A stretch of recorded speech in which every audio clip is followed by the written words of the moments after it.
An ongoing problem in the world, the United States included, that's recently been brought in the media spotlight has been the issue of child molestation. There are over 1 million children in the United States that are molested every given year.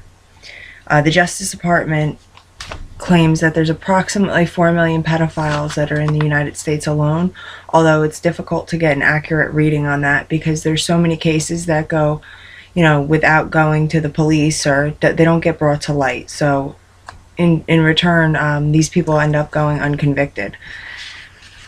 The big story in the news now that brought attention back to this issue is the Penn State and Syracuse universities. Jerry Sandusky was the former defensive coordinator for the Penn State football team. He also founded a charity called the Second Mile, which is supposed to help children that come from dysfunctional families or broken homes. Now, 8 of these children so far have come out and said that he molested or raped them. They were all around the ages of between 10, 12, 13 in there, so they were all young kids when it happened.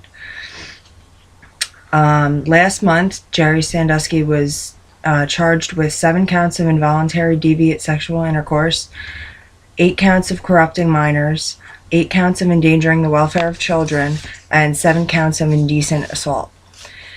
Now, when it comes to the Syracuse University controversy, it's surrounding Bernie Fine, who was the former assistant coach for the men's basketball team.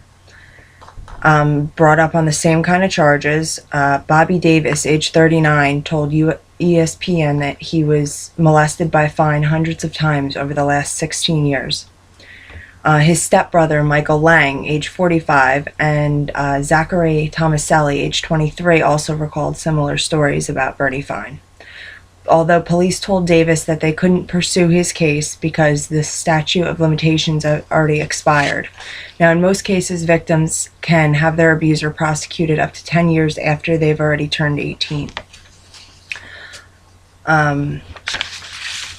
Not only would being molested as a young child be intensely traumatic at the time being, but it also comes with many long-term side effects, including substance abuse, self-injury, suicide, depression, rage, strained relationships, and self-concept or identity issues are some of the most common. Many adults who were molested as children have borderline personality disorders, have feelings of helplessness and guilt, experience a lot of negative thinking and self-doubt, and some do end up developing drug and alcohol problems as well as eating disorders, in which, for example, they'll overeat to make themselves extremely obese to seem less attractive. The passing of the Adam Walsh Child Protection and Safety Act occurred in July 2006, and President George W. Bush was the one to sign that into effect.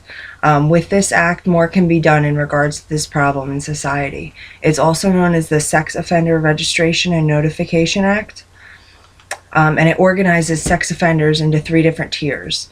Now, Tier 3 is for the most dangerous criminals or dangerous offenders.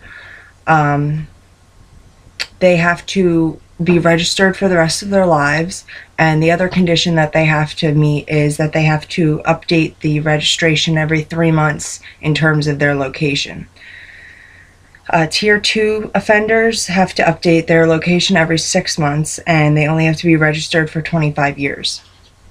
And then finally, Tier 1, they have to update their location once a year, and they only have to be registered for 15 years.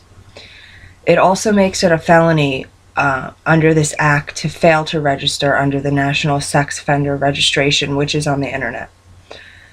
This law is criticized for demonizing people who are registered, being that the national registration is public information and it's online.